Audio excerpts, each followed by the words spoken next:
Hey, it's prime.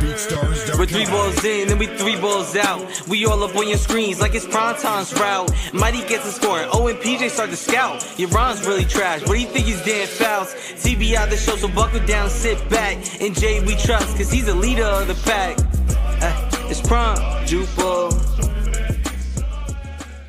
This is TBI 3 balls in. I am PJ's alongside Logan and Davo. Yes, we're back in Davo's Dungeon of Doom. And here we are, lots to talk about. We had Turkey Bowl.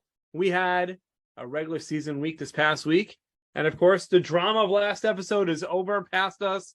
Yes, and for those of you who didn't realize, it was fake drama. We were never mad at each other. Nothing will break up TBI except for maybe some type of infection. All right, anyways. So let's talk about it, guys. What's going on? How's football going? Football is going. We had a lot of games this week. Sunday, Tuesday, Thursday, Sunday, Tuesday coming up again. It's getting into the mid-season. Got to get that Advil ready. Logan, football? I love it. I don't consider Tuesday. I think that Tuesday's not our football. Tuesday's football. But either way, yeah. No, I'm excited. Football's happening. Bowl games are happening. Older guys are coming back. Older, like more legacy, if you will. Jewballers are coming back and playing, which is great to see. Excited to be here and another great week in the books. And I'm just happy that our Jet fan Jewballers are a little happy today. The fact that Mike White performed well yesterday. And that means Zach Wilson is a potential 5th quarterback for Jewball next year. There we go, everybody. All right, let's jump into it. Davo, Turkey Bowl. Let's start with game 2, the game we played in. Let's talk about what was supposed to be Frog, late scratch, ended up being Zin, going up against a newcomer on your team, which is quarterback of? The team name? We don't have him. The quarterback who played. Well, we had Adam and Shuey come down, and that was Adam. We got to tell us a little more about Adam. Our Drew Ball friends don't know who Adam is. He also goes by Adonis, apparently. He's the guy that calls Prime Beast. And that was very funny. It was actually really funny. Prime Beast. Every time in the huddle. Prime was like... he's like, I'm not Beast, stop it. But no, Adam and Chewy came out. It was a good battle. I think just Mighty is just on another level this season. Especially during the Turkey Bowl. I think like the last 3 Turkey Bowls, I'm pretty sure he's walked away with the golden turkey, or whatever we're calling it. I think that's a good idea. That's something popped up in my head like that. Where's some Miggle? He had like 3 touchdowns, a pick. Maybe we don't keep stats, but he just blew by me one play. Everyone was watching, and he just 80 yards down the field, perfect throw by Zin, who we might have to talk about later about as a quarterback again. But it's good. Adam played. I'd like to get him playing some more, and his brother Shuey, who's a tremendous receiver. Oh no, everyone had a good time. Came out, snow came out. That was really nice to see, and we had a great day. And salute to Mo catching a touchdown. Mo is back, and of course Sox making his return, and this has become now a tradition. Frog as well came back. Just nice to see guys who played in the past come back out and contribute and having some fun. I had my first catch. Well, it's not really considered a stat. Doesn't count. Because it doesn't count, but I had my first nice catch of the season. It was good to be included on offense. It's great to be included in offense and being left wide open. Game 1, Turkey Bowl. Let's talk about it. Rabin versus Prey. Prey's first appearance this season. I got to watch the end of the game. Not his first appearance of the season. As well, his first appearance in a while. It feels like his first appearance this season. First appearance in a while. We've just missed him that much. Yeah, we have missed him that much. But, he comes back. Obviously, he's limited in what he could do. Gets 2 early touchdowns, puts his team up ahead. And then all of a sudden, something about Rabin on camera. Guy gets 3 touchdowns to Munch. Munch was just unbelievable. College overtime, tie it up, tie game. And a nice comeback. Nice comeback for Rabin, tie game 1. And, of course, we talked about game 2 already. But Turkey Bowl was great. I mean, it's a really good football. Let's talk about Sunday. Let's talk about Sunday, which had some really good football. Let's talk about it. Game 2. You played in game 2. I did. Logan, we missed you this week. I know. This was not a good week for me. We got COVID in the Logan household. So I was out for Thursday games. I was out for Sunday games. But feeling better now, and I'm glad to be next to you guys and infecting as many people as I can. But yeah, it looked like good games, but was sad to not be out there, especially on a beautiful day and no rain. Yeah, guys, we don't cancel until Sunday morning, for the record. Beautiful day. Looks like a good game was a good way to put it.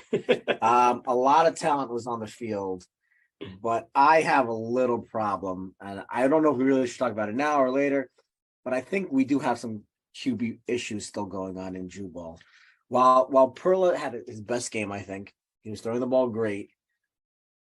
And He had Goldberg on that nice slant and go, and Goldberg just took it to the house. What a great run by Goldberg. Baku had a great catch over me, and Jordan had a great catch over me, and Goldberg had a great catch over me. Wasn't a great day for me. It lost the beer, lost the game. But no, Perla played great. His arm strength is definitely getting better, and his awareness of Jewball is getting better. But he had a stacked upon stacked team with the line of Solo and Kuti versus Robin Klink and this is interesting. Yaron's been lined. Salem. This is not the second game where Yaron has been lined up with talent, maybe not as great as the other side of the field, right? And where he has not been able to put it together for victory. It happened a couple weeks ago in the early game. It happened this week, obviously in the late game. Whereas we know Yaron's, it's the second best quarterback in Jewball right now, right? But where he can't put it together and can't get that victory, something interesting where maybe the randomizer is out against Yaron, maybe. What about that? I don't think it's out against him. I think it's like when the randomizer sees an established quarterback versus a, let's call it, less established or less proven quarterback, it tends to stack one way. And I think sometimes there are just obstacles that are too high, even for a great quarterback to overcome, especially things like a really great duo online, some really dynamic receivers. I think that, sometimes it's just too much for just a quote unquote good arm, especially when the other side's quarterback is having a good day. If that other quarterback is not having a great day, fine, I can see your own or whoever it is overcoming. But when the other quarterback that they're going up against is playing average or better, right, it's tough. It's real tough. Well, let's talk about game one. Game one had Dax making his first, I think, early game appearance this season. And if I could be corrected on that one, but I think that was his first early game of the season. It definitely was his first game without his brother. That is true. At least we can remember. And lining up with an interesting team, Tom, Beast, Big E, and then you talk about Munch and Singer kind of switching off. So then you go against, Ernie, who gets Zin, potential rookie of the year, maybe even MVP candidate, Mighty MVP candidate. And then, of course, you got O, you got DK, you got PJs, and Prime, of course. You have a really good team here. Here's the thing, though. Ernie made 2 touchdowns to Zin. I'm going to say something right now. I'll argue that Zin made 2 touchdowns for Ernie, but anyway. Well, here's the question. He completed 4 passes the whole game. 2 of them were touchdowns. Dax does his unbelievable comeback in the game, where a couple of missed tackles on the first touchdown. I had Beast wrapped up and I just couldn't grab the flag and should have brought him down. And I didn't. So, that got them a new first down. And then Sting took one in for a touchdown.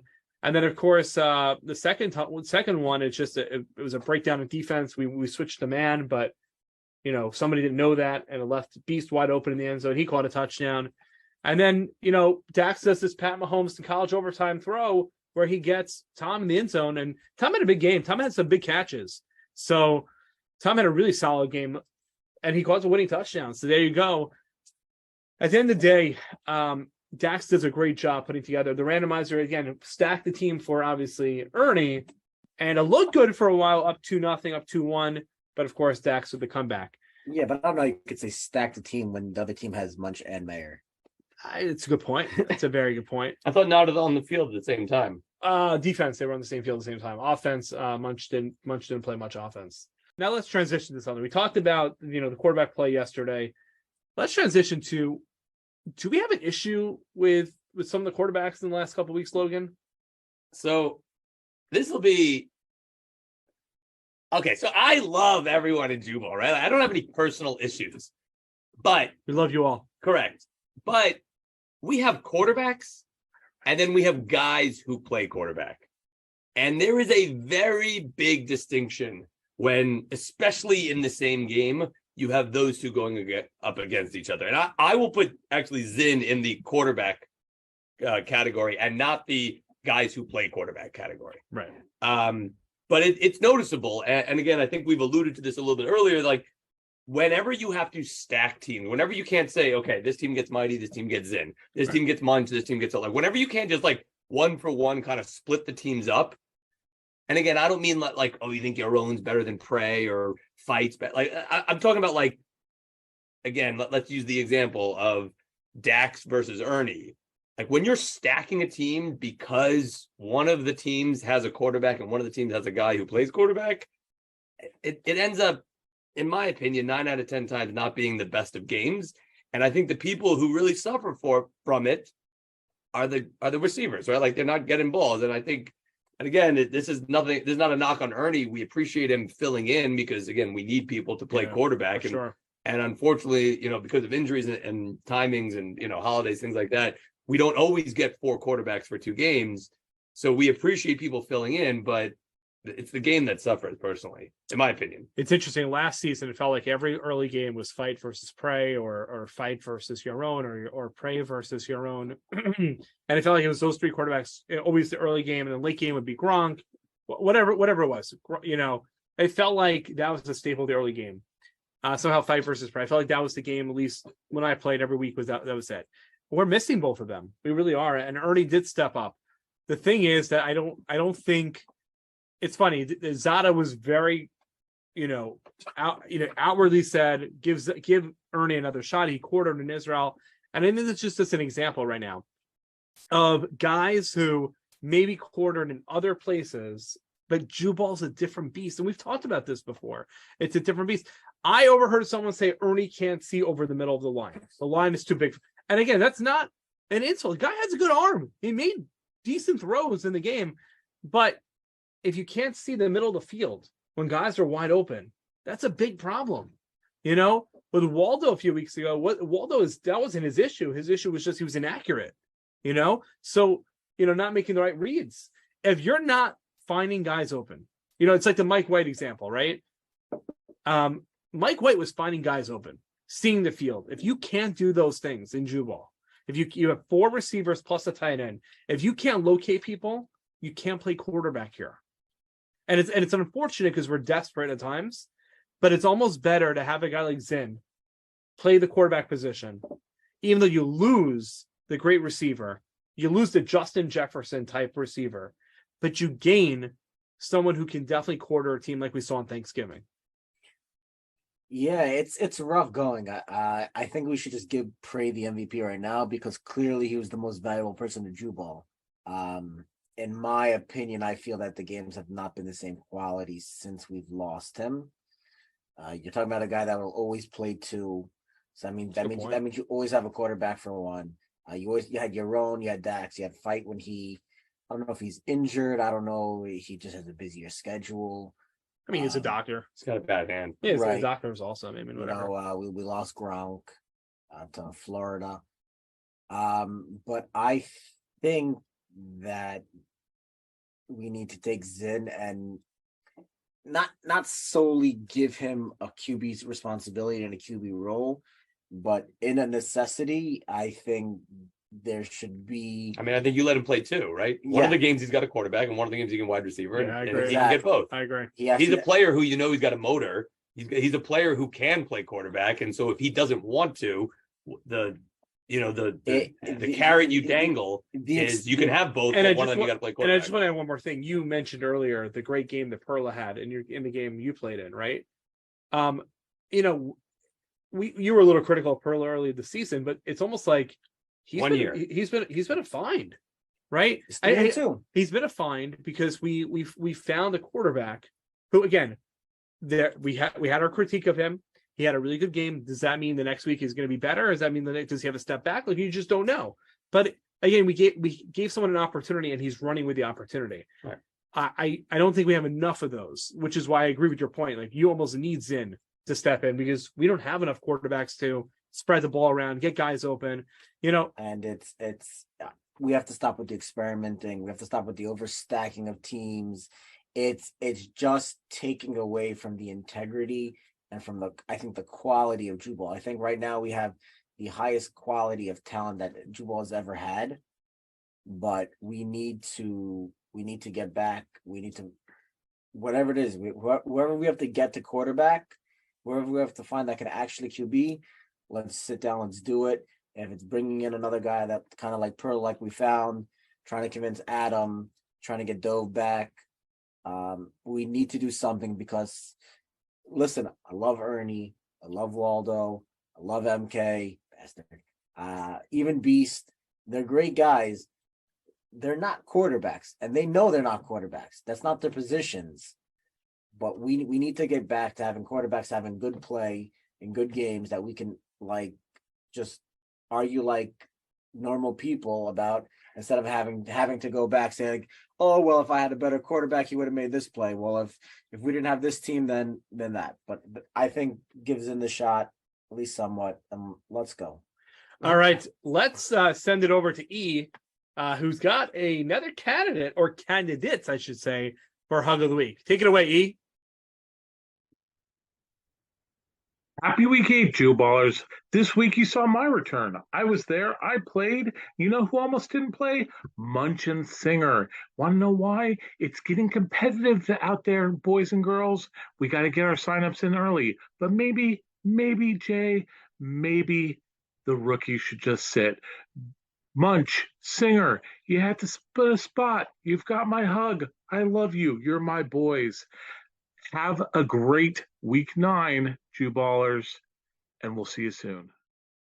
All right, that's not bad. All right, guy. I love that guy. Yeah, I mean, boys. those were some good picks for Hug of the Week. All right, nice job, E. Yeah. Great job, sweet stuff. All right, boys, we're gonna welcome into TBI someone who's never been to TBI before. Davo? Well, we haven't even talked about it yet, but Road back, okay. Okay. He went from looking like a Brooklyn hipster to a Brazilian. Basically. Hey, I'll take that.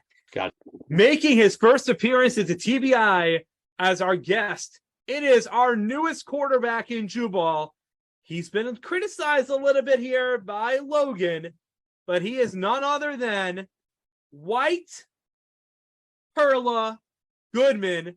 Welcome to TBI. Hey, what's going on? How's it going? The suit, PJ. Looks great. What's going on, man? Welcome. Thanks for having me. Yeah, great. But by the way, how did the Dwight Goodman start? I didn't think that's my fault. I don't know. When I saw you that first time, it had like some Ben Stiller vibes. I don't know. That's what I was getting. Okay, good. It's good to have a nickname. I'll roll with anything. Here's the beauty. I appreciate it. Here's the beauty of Jewball. Everybody gets a nickname. Okay.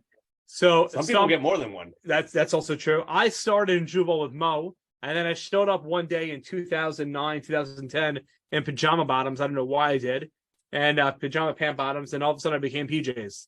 So, So it makes sense why I'm having a hard time figuring out everyone's name, because I think everyone has like 6 names.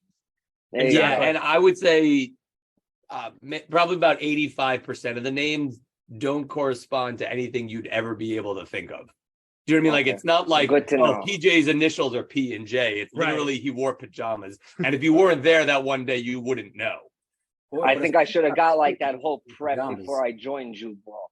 That's true. You know what it is? Everyone has nicknames. Everyone's very serious about their nicknames.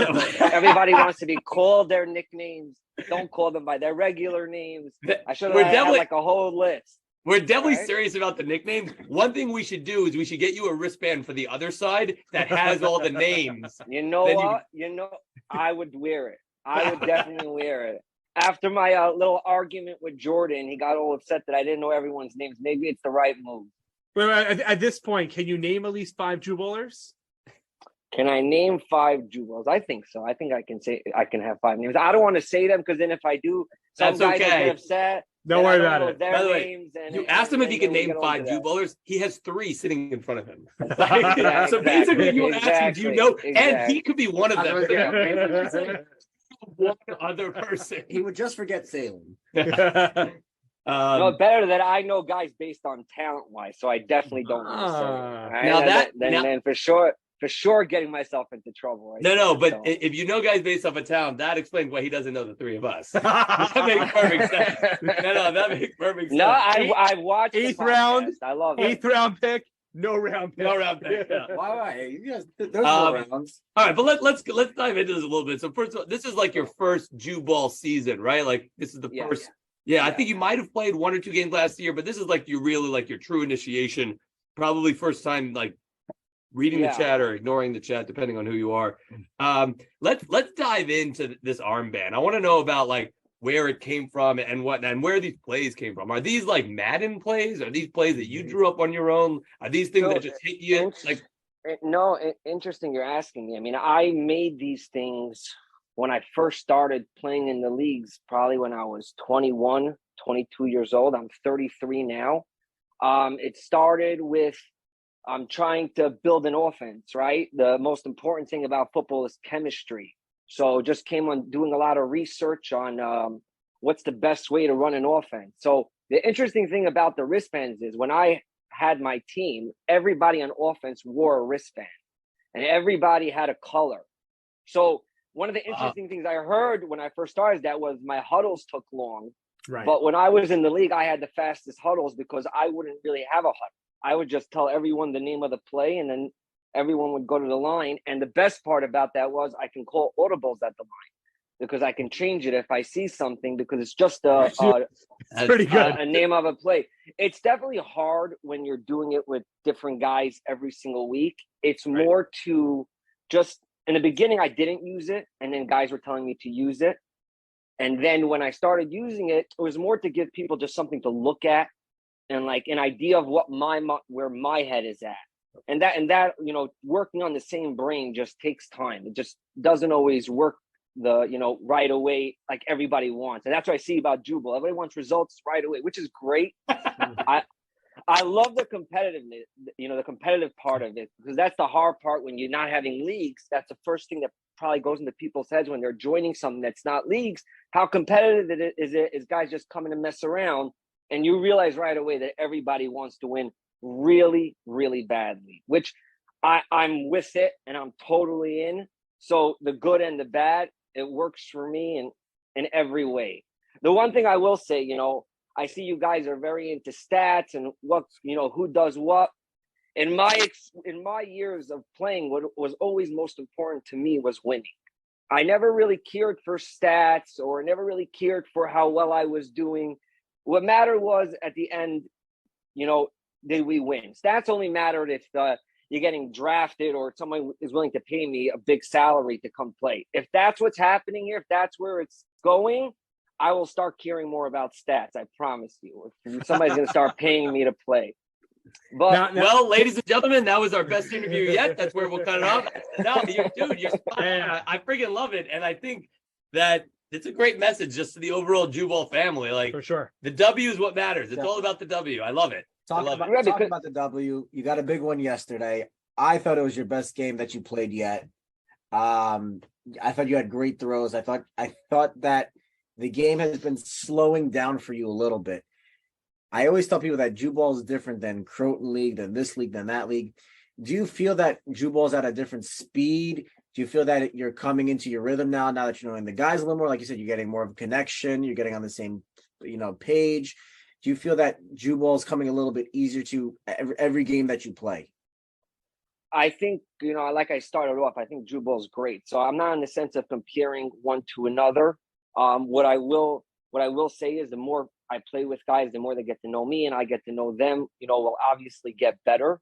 But I appreciate you saying this was my best game. And I'd love to say that, it was all on me. But having a top O-line like that, having an awesome offensive line like that really gives you time, just changes an entire game. I mean, I've said this to guys already. Whenever I was building a team, I always built it from the line out. Because my theory was a good O-line can turn decent receivers into amazing receivers. Without an O-line, amazing receivers become decent or less. So, depending on the moment, but everything is built from the line. And the same thing works for the defense. If you have a good D-line, the cornerbacks, the safety suddenly start looking amazing because the quarterback is rushed on his throws and, everybody has more of a chance to make plays. So the biggest thing about our game was, David, I think you were on the other team, right? We were in the first part of the game, we were having different guys, like they do in Jewball, 1, 2, 3, 4, switch off. And I just, and then it got to the point where we had those really Solo and the other guy. Sorry, I don't know his name, but Solo's your fifth. You're good. they teamed up together, and then we scored. And then they came the next drive, and they're about to switch. I said, please, if everyone's okay with it, just stay.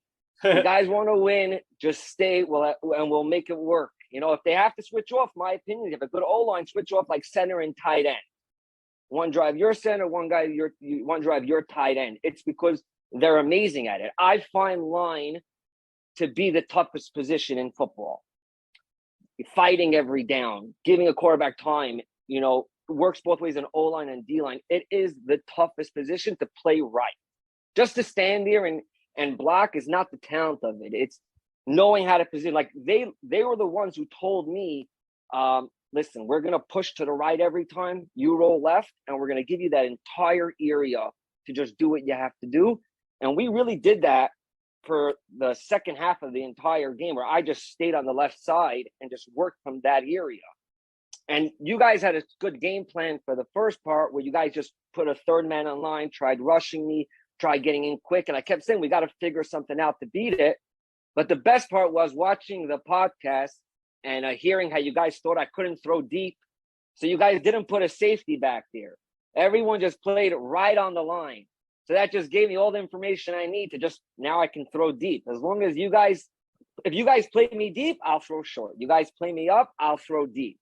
So I appreciate the podcast. I got to be honest. I saw throws from you that I didn't see all season, and I was very impressed. I appreciate it. As I'm sure you're aware, Jewball is desperate for a fifth quarterback, even a sixth quarterback for next season. What a fourth quarterback. I can tell. So as you know, there's a lot of desperation. Do you feel like there's this extra added pressure to impress us week in and week out? Or do you feel like, you know what, I'm going to go out there and just do my thing. If it works, great. If not, whatever. No, it's not extra pressure, because I would rather this than guys not care. So I'd rather the pressure, and I'd rather you guys want the best out of me. And I understand it. I mean, I without a quarterback, really an offense can't show off what they're good at. Not in the sense if I'm good or not, they just need someone to give them the ball, to make the awesome catch, to make the one-handed catch, to make the jump ball catch. So I get all of it. So I'd rather it. I've watched your guys' podcast. I appreciate all the love you've been giving me since I started. Only compliments from everyone. I'm going to say one thing. I'm not going to say the guy's name who said it to me, but I thought it was very funny. After a game, is that because you don't know his name, or no? I know his name. I'm just not going to say it. He's going to hear this and he's going to know what I'm saying. But he came over to me after one of the games. He goes, afterwards we, maybe practice a little bit, because guys were saying you suck, but I don't think you suck. I'm like, that's not. It's either Storm or Rook. Storm or Rook. I'm not saying one of the three. I just thought it was very funny. Guys. I just thought it was. I like the conversations. This whole podcast thing is super cool. Guys do it forever. I think you'll have, once it really starts getting out how the whole Jewball works, where it's not so much pressure to play. If you want to play, you can play. You don't have to play. It's a lot of pressure in leagues every week having to show up. And this way you're very flexible, which in some kind of backwards way makes guys want to play even more. It's so interesting because you don't have to, and no one's telling you have to, and no one's forcing you. I guess it. I had to make a team for 10, 12 years. The pressure of every single week, making sure your guys show up, making sure you're competitive. It's a lot. So I love the fact that I can just sign up and just show up and everyone's ready to go. It's awesome. So with all the whatever the comments and anything like that, it's good. It's good. And do it again if I have a bad game. I can take it. I love the game, so I'm all for it. You know, I don't know who's more sold. White Goodman on Jewball or me on White Goodman. I want to get up and just run through a wall right now. Seriously, I'm going to play late game just to play with you. Yeah. I mean, Oh, good. Wow. Let's do it. Do it. Yeah, Are you joining the Purple Cobras? Yeah, I'll what did I want to say? I like, as much as I want to play with the same guys again and again, because obviously that will make us better. I like playing with, as many guys as possible, because for many years I played with the same guys every week, and it was awesome. We had a brotherhood. It was amazing. Anybody who played in our league, I'm sure they know what I'm talking about. But getting to play with so many different guys, learning from other people, seeing how they think, getting different feels, it just changes the game for me, and I'm enjoying every second of it. Well, Perla, we really appreciate you coming on. Listen, you sold us. Yeah. So, we're definitely rooting for you. Not a little bit selfishly, because we do need more quarterbacks, but also It's just good. because you seem like a great guy, and we're happy you joined us. Honestly, Jewball is better off having you.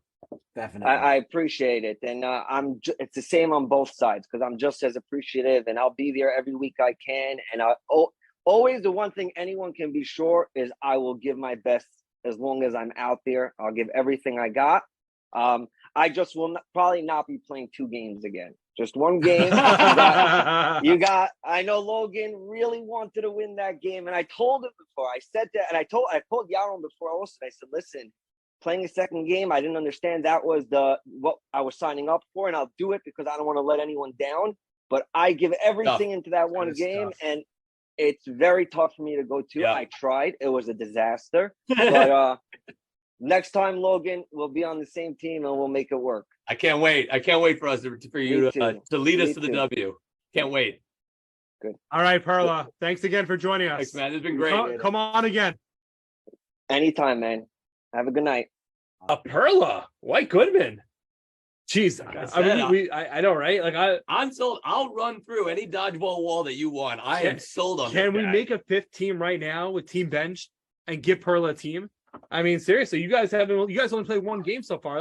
Let's catch it up. I mean, I'm seriously like, I love Prey and I love Bop, but I'm sold. I mean, I'll play line for that guy and I'll do whatever I can for that guy. I mean, that's what you want to hear from a quarterback. It's so funny. He comes in here and we're like, hey, you had a great game. And right away he goes to the offensive line. Like, that's something that I don't know who could take notes on that. Some guy who used to play quarterback in New York and doesn't anymore. Who needs notes on how to give his team credit? But yeah, no, the guy's a baller. He has a great attitude. And like I said, I'd give him a year, but he won me over in a week. So there you go. I'm a fan. Listen, he burnt me a lot on yesterday. And all I could thought was Eric Goodman coming at you. Well, we got the makeup game from last week's league week. No, I said that right. Week. And we got Top Guns versus Lionhearts. Big game. I think first place is every team could be 1-1. Right, but Lionhearts can fight for first place, only undefeated team. No, they could be 2-0. That's right. Right. Those are the options. Or we have the whole league in a tie. I think last year also was almost the same. I mean, we could end in a tie, even though we have extra points. I'm saying last year, like when we Oh yeah, we at some point, every team was 1-0. Every team had 1 win by after 2 weeks. Yeah, because Fight Club tied, Cronies, right? Cronies and Fight Club tied, and then Bop beat Lionhearts, but Lionhearts beat. It was Cronies won. That's all that matters. Cronies won. Yeah, but what I want to say is that I thought it created great controversy in that no team was so superior to the others, even though draft night we all thought Cronies was the best team on paper. It was the best team. It won. Like, it's not just on paper. You're saying at draft night. At draft night. And then they went and they tied Fight Club, and then they had a battle with the line. Every team was vulnerable, and this year as well. Top Gun on paper has the best team, and then they lose their first game. So I love that there's controversy still, but I think it's going to be a great game, and we all know. So wait, Yaron one second. Breaking news: 2 balls are out this week. Yeah, unfortunately, I've got a training that I can't miss, and Davo's got a flight he can't miss. So does that mean that Bosch makes his first appearance this season? Because that would be incredible. Again, I don't want you guys to give away some secrets, but I'm just looking at your bench. I'm thinking you got a ninth roster spot. That'd be pretty cool if Bosch makes his first appearance in Jewball in years. We might actually have to go off chat to recruit somebody. I'm not sure. No, I mean, I think we'll leave it to the captains to announce who's playing. I don't know what rosters are announced on Thursday or whatever it is. Thursday or Friday, yeah. We'll let the captains announce that, but still somewhat unclear as to who our last player will be. But one way or the other, we got faith in the boys. So I'm gonna give my prediction. I know we did this a couple weeks ago, but things change up. You two aren't there. Fight hasn't played. I know last week wasn't great when he did play the late game. I'm gonna go on a limb here and say, I think I said it last time also. Top Guns fall to 0-2. I know you got Munch, I know you got Singer and Jack and Mighty. The list goes on and on. But I mean, I have a feeling that this is gonna be a gritty game. I don't think a high scoring game though. I think it's gonna be a low scoring game. Maybe 2-1, 3-2 type of win. But Yaron, he's got to win and goes to 2-0 and it goes to first place. I think that's where we're heading. Rooting for Yaron right now? Is that what's happening? Well, actually, is this the new PJs. Well, actually, hey, Dave, let me guess. You're going to tell us how bad Yaron is and how he's going to blow the game. Is that going to be your take? Actually, I don't think Yaron blows the game. I just hope that he doesn't win. Because you don't want your team to lose. The thing is like this: is that if you look it up, if you compare it on paper, right? You have Mayor, Jack, and Mighty. Who's Mayor? You have Snowpup, Jack, and Mighty. Oh. And they're just 3 receivers who themselves are basically unguardable. So the top on their own, they're unguardable. Together, they are guardable. It's weird. It's like some of the pieces don't add up. I think I think what Davo is trying to say is that it creates matchup nightmares, obviously, for any team that goes against them. But it comes down to the quarterback play. That's it. And let's be real. We're talking. Yaron's going to lead his team to a high offense this season. This is what he does. He throws a lot of touchdowns. He's going to probably throw a stupid pick at some point because he's always good for it. But Yaron's going to score. I think you're saying 3. I think he might even score more than that. It's up to Top Gun to match whatever Yaron does. And then I think it comes down to line play. DK, if DK and Beast can get pressure on fight, I think that puts a huge advantage for Lionhearts. And of course, you have the line of Munch and whoever else is going to be next to him. Bert, Bach, a lot of guys. Dobbs. Dobbs, Phantom. You put anybody else against him. So it really comes down to line play. But I will say this: the last couple of weeks when Munch has gone up against DK, he has dominated DK. So. Again, it's hard to know what happens. Logan, any takes here on the game?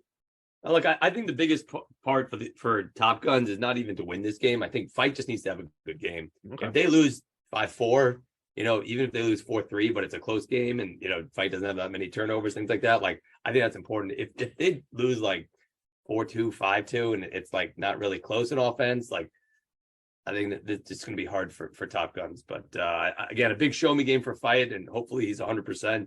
But I think it's more important for him to look good than it is for the team to win. Well, we'll have a lot of Jewball this week, a lot of football on Sunday. Breaking news. Here we go. When is the game going to be this week? The makeup Week League is going to be at 8 a.m.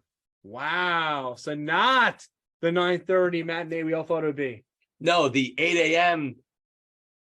early bird special. All right. This was fun, boys. Davo, what are we? Don't forget to come tonight, 10 o'clock, Dax versus Yaron. We are 3 balls out. No. We're 3 balls in. Oh, my God. And now we are thankfully 3 balls out. Take care, everybody. Have a great week. We're 3 balls in and we 3 balls out. We all up on your screens like it's prime time.